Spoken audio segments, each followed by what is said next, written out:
Hola, ¿qué tal? Sean ustedes bienvenidos a este segundo capítulo de ¿Quién es quién? Aquí en la Escuela de Periodismo de la Universidad del Pacífico. Nos encontramos conmemorando la tercera versión de la Semana del Libro.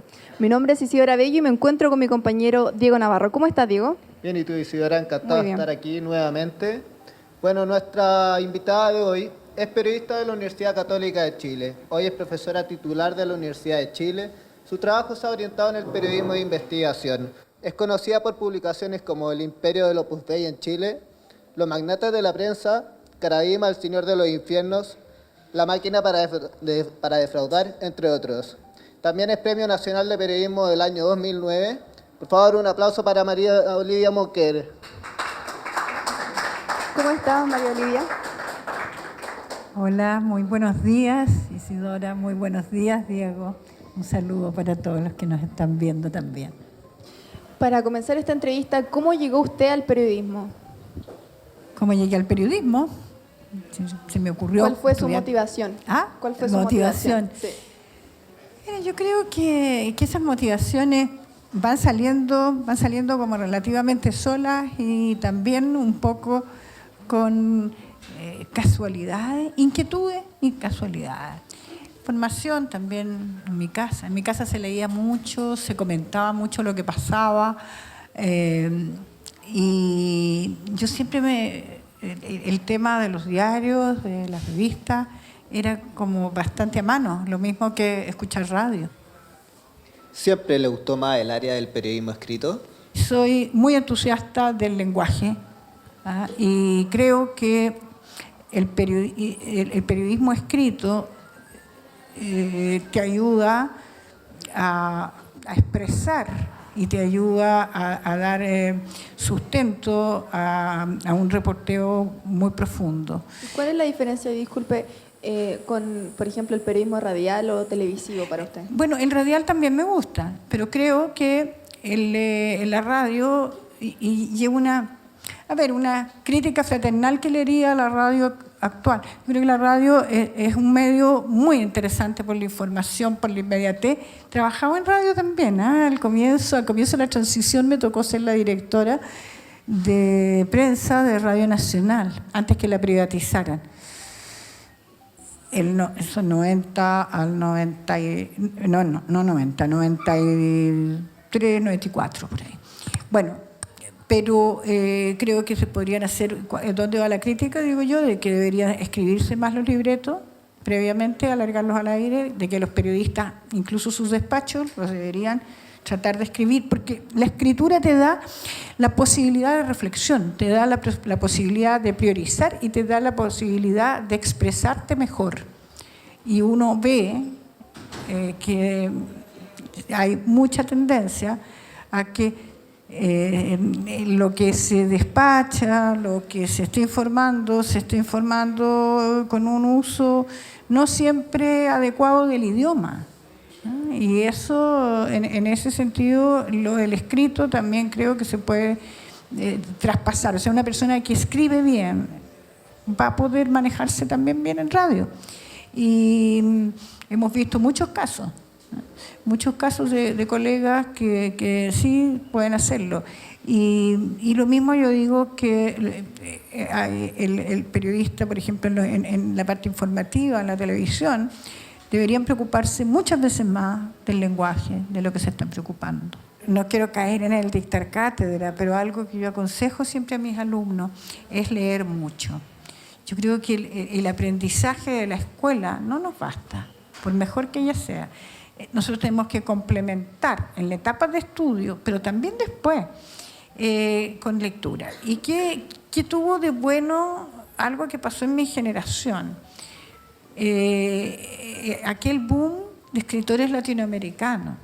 Entonces, lo que era leer a Cortázar, lo que era leer a Vargas Llosa, a Gabriel García Márquez, como una cuestión que lo leíamos y con mucho gusto. Porque hoy día, un montón de veces los chiquillos, los estudiantes te dicen que no les gusta la lectura obligatoria.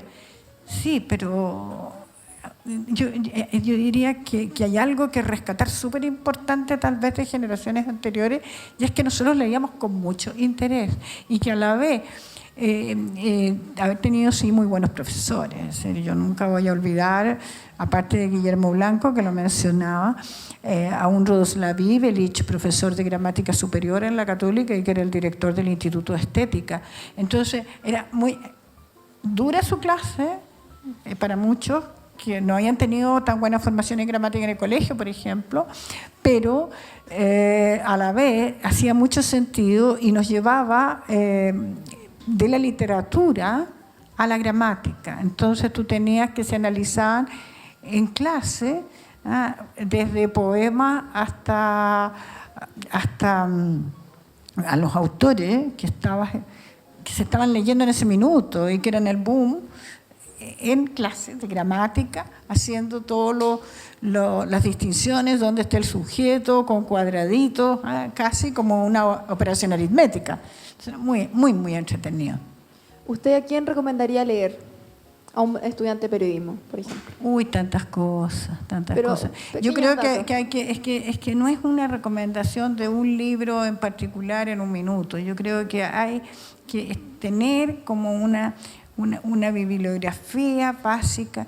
En este minuto, por ejemplo, a cualquier estudiante de periodismo yo le recomiendo leer la biografía de Agustín Edwards, de Víctor Herrero, la biografía desclasificada de Agustín Edwards, un libro estupendo en materia, porque tiene tres cosas que a mi gusto son fundamentales.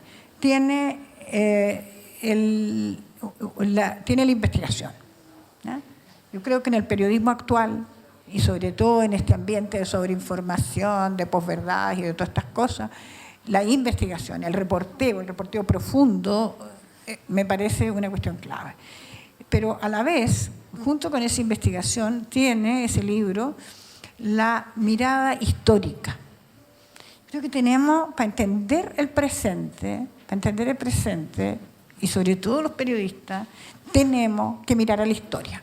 Pero es algo que usted también hace en sus libros.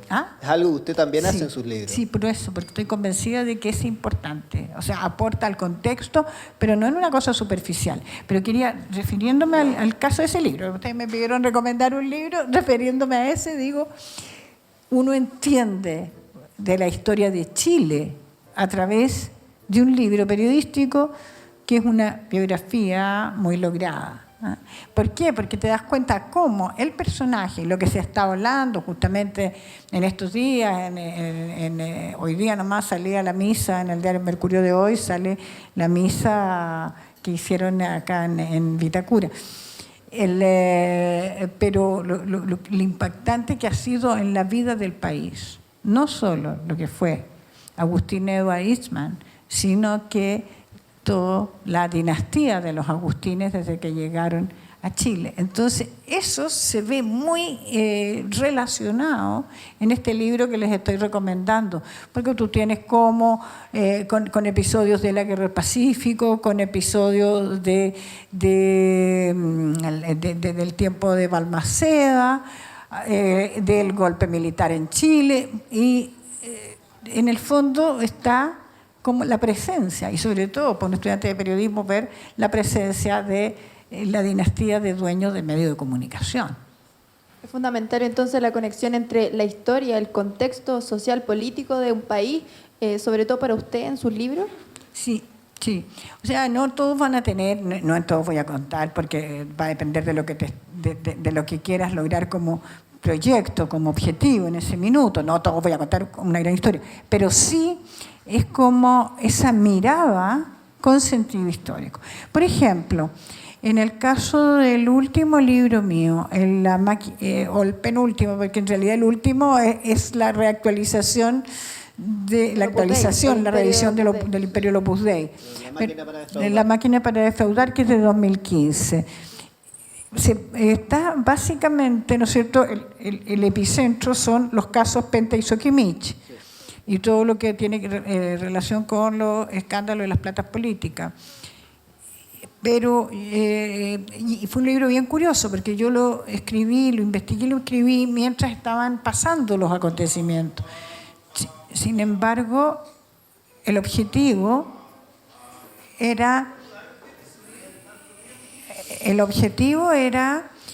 del libro era dar contexto a esto, que se entendiera. Entonces hay una historia del Grupo Penta. Pero usted va un poco más atrás, en tiempos de dictadura incluso.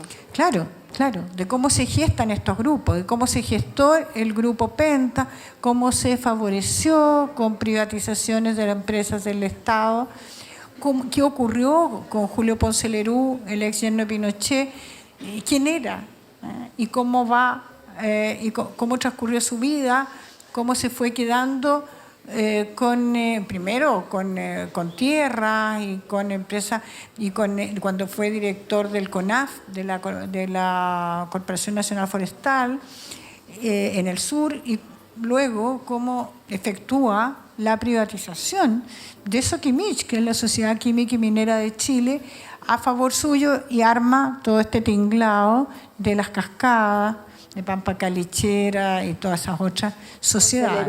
Y todos los involucrados dentro de estos casos. Claro, te fijas, entonces ahí lo que uno aspira es a darle más contexto para que el lector entienda mejor lo que está ocurriendo.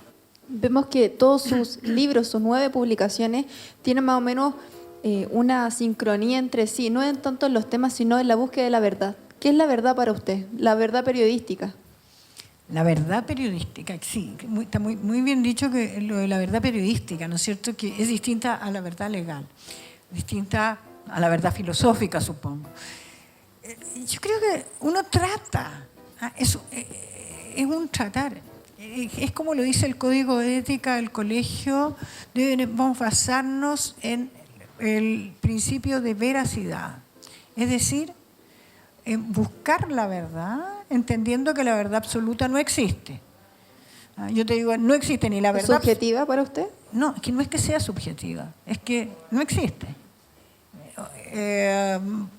A mi gusto, no existe. O sea, existe, por eso te digo, la veracidad, y uno se aproxima a verdades, pero no es una cosa que yo pueda, o tú, decirnos, no. Esto es la verdad. Ahora, en cada caso, en cada situación, nos vamos a encontrar con situaciones que sí y parecen verdaderas, por lo tanto, y que podemos documentar. El documento en el trabajo periodístico me parece muy clave, porque te va a aportar, y eso también está en la tendencia del periodismo de investigación en Estados Unidos y en otras partes.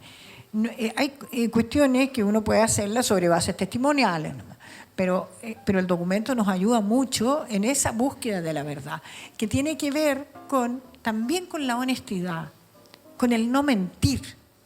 Ahí, una cosa es que no encontremos esa verdad absoluta. ¿Por qué te digo que no la vamos a encontrar? De repente va a haber un dato, puede que una investigación tú la consideres completa, pero siempre vas a tener que cerrar en algún minuto. Y después va a aparecer otro dato. ¿Le pasó con sus publicaciones entonces? ¿Con cuál? Que le pasó en general, por ejemplo, con el Imperio Opus Dei y otras investigaciones que fueron surgiendo otros datos. Pueden irse mejorando. Y si uno encontrara un dato o hechos que te contradicen, tener también la honestidad para decirlo.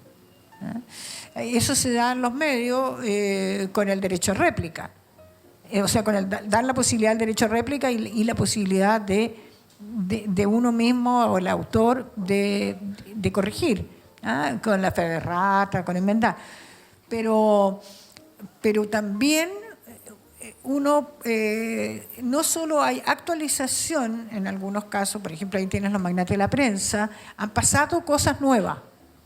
Pero aún así sus libros siguen siendo súper actuales. O sea, uno puede leerlos hoy en día y van a seguir tratando temas de actualidad que siguen sucediendo hoy día, y quizás uno sí los mira con una mirada del pasado, pero siguen siendo temas de contingencia. Bueno, eso me alegra mucho, ¿verdad? Y ustedes lo capten. Eso ha sido interesante. Ha sido interesante porque tiene que ver con el buscar un tema y de alguna manera, con el haberle, lo voy a decir en lenguaje bien coloquial, achuntarle a temas que eran clave que eran muy fundamentales. Me pasó con el tema de las universidades, me pasó con el tema de la concentración de los medios y básicamente con todo, ¿no? Lo interesante que yo misma tengo que estar revisando todo el tiempo, implica también un desafío para mí súper fuerte, ¿eh? Porque con los libros en general uno de los libros no se desprende. Los libros, en cierto modo, esta materialidad del libro está ahí, pero el libro no solo está en la biblioteca de alguien, no está guardado o en la biblioteca pública, sino que, como tú bien dices, alguien lee uno de esos ahora y quiere conversar más, entonces te va a demandar, va a querer una entrevista, va a querer... Y yo necesito estar al día con lo que planteé. ¿Y qué me voy dando cuenta? Que en general, sean los manuales de la prensa, sean los libros de las universidades, o la máquina para defraudar, o el mismo caso Caradima, los hechos que han ocurrido con posterioridad no los desmienten. O sea, esa búsqueda de la verdad estaba bien encauzada y los hechos posteriores, generalmente me ha pasado que se van agudizando los problemas, pero en la línea que se había planteado. Entonces es complicado por el país incluso de que los problemas sean y vayan marcando. Creciendo, por decirlo así. Van como agudizándose, como usted bien dice. Sí, pero en ningún caso van en una línea que pudiera desmentir algo de lo investigado y de lo dicho allí. ¿Pero usted cree que existe una mala ética por parte de estos empresarios en cuanto a posicionarse en todas estas empresas, ya sea en medios o las empresas que ya tienen minería y todo eso? ¿O quizá hay un mal manejo por parte del Estado, de los entes gubernamentales, de no limitar este tipo de cosas de forma correcta? A ver, primero, te voy a decir, no dijiste mala ética, o sea, la ética es ética o no ética, no es mala ética, ¿no?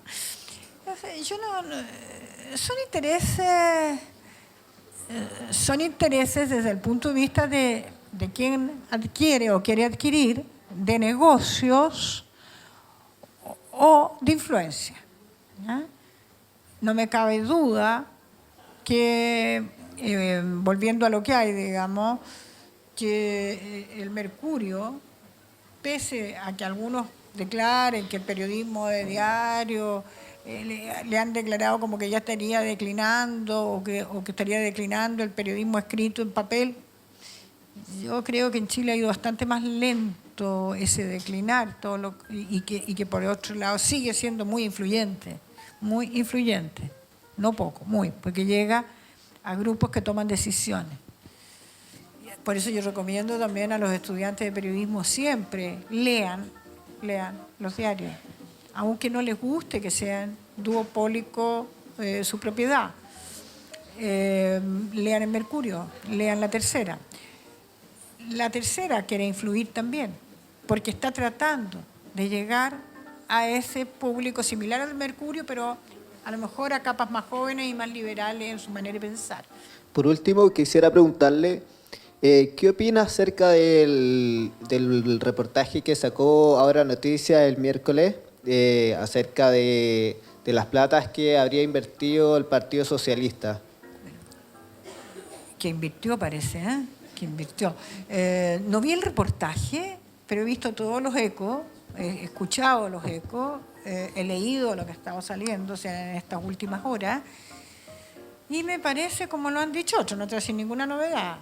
Me parece grave en términos de contenido, de fondo, así como lo digo en La Máquina para Defraudar, que yo quedé sorprendida, estupefacta, cuando vi que gente de lo que había sido la concertación o que ahora esta nueva mayoría había recibido dinero de Ponce Lerú, que un Marco Enrique Gominami había recibido dinero de las empresas de Ponce Lerú, me parecía, es decir, fue una sorpresa tremendamente desagradable.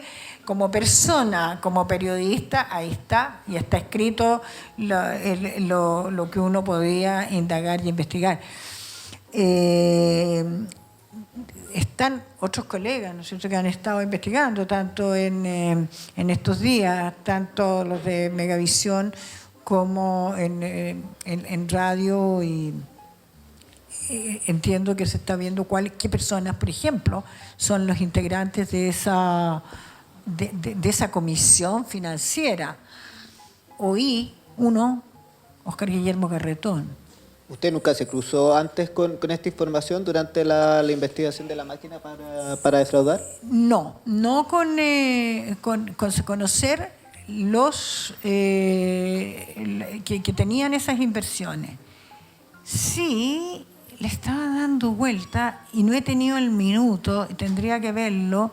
Me parece que hay un abogado, creo que era abogado socialista, a lo mejor tiene que ver con esto y a lo mejor no, porque aquí estoy ahí sobre la marcha, no lo he investigado, que era miembro de un directorio,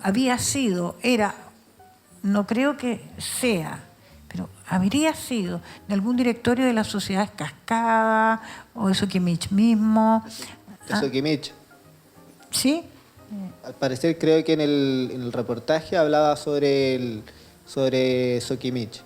Sobre la inversión que No, la inversión era en hecho... Sokimich, pero claro. es que lo que pasa es que las sociedades Cascadas, particularmente Pampa Calichera, es todo un entramado de sociedades, es socio de Sokimich. Entonces yo tengo que revisar, por eso te digo que no te puedo decir una respuesta taxativa, pero sí me llamó la atención en un minuto la presencia de una persona que la identifiqué como próximo al Partido Socialista. Y no quiero avanzar más porque no me gusta dar versiones no comprobadas, pero alguien había. Me quedo dando vuelta. Una última pregunta. ¿Cómo ve usted el escenario? Porque este caso está asociado al Partido Socialista. ¿Cómo lo ve usted en el escenario político futuro de Chile? Recordemos que la presidenta pertenece al Partido Socialista, Guillé representa al Partido Socialista, pero a una nueva mayoría. ¿Cómo ve el escenario? A mí no me gusta especular, En general me gusta hablar sobre los datos y lo que he visto. Esto está pasando ahora. Primero quería decirte una cosa que le escuché a la María Antonieta Sá en el programa de cooperativa del Primer Café, ahora esta mañana, antes de venir acá, que me pareció también que hay que separar agua. Hasta ahora, lo que se ha visto, o sea, invertir no es delinquir, no lo dijo así ella, pero no es... Creo que sería súper descriteriado en términos de fondo y también de forma, en términos de imagen, esa inversión. Lo que se está jugando finalmente es la inversión y el recibimiento de inversión capitales internacionales. Inversión en acciones, sí, ese es el tema. O sea, lo que dicen ellos, hay que escucharlos a todos, es que no es delito. A diferencia de las platas políticas que sí son delito. Pueden ser constituidos de delito. Eso sería una cosa. Segundo, Alejandro Guillé no es socialista, lo ha estado apoyando el Partido Socialista, él es una persona independiente, o sea, la vinculación tampoco es automática. También hay en el Partido Radical, que también lo apoya, hay gente que sí aparece en el caso de las platas de Sokimich. Por lo tanto, y para qué hablar en el caso de Sebastián Piñera, que él mismo está involucrado, es decir, su principal asesor, brazo derecho, está formalizado en caso Penta Sokimich, Santiago Valdés. Entonces, el tema hay que verlo en su contexto, en su conjunto.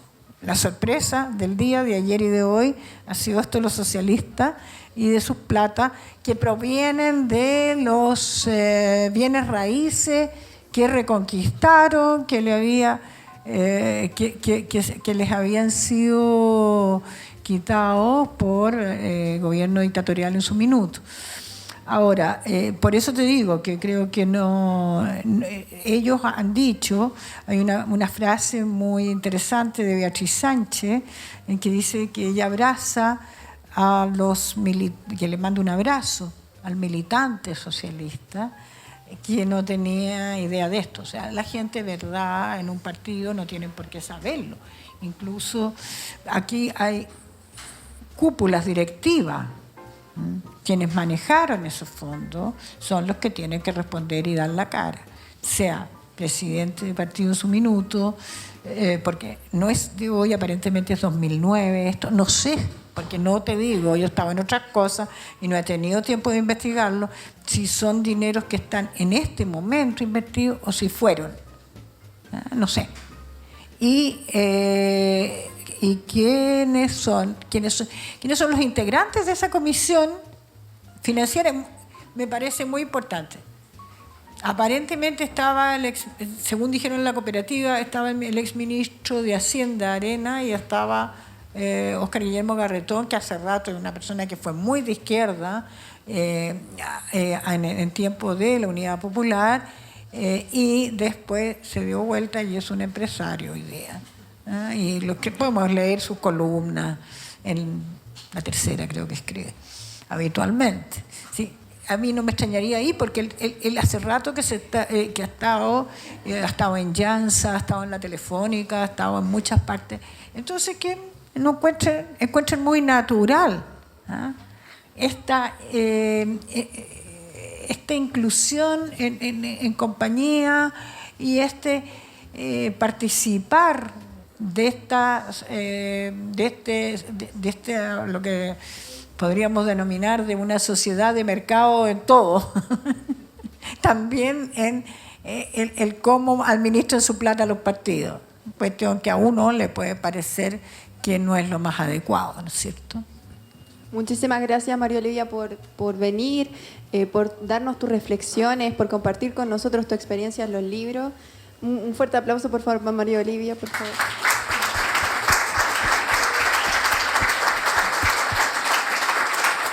Bueno, y así damos término a este programa de ¿Quién es quién? Muchísimas gracias por su asistencia. Podrán visitar este capítulo en la página web Carpeta Roja y en Facebook. Muchísimas gracias.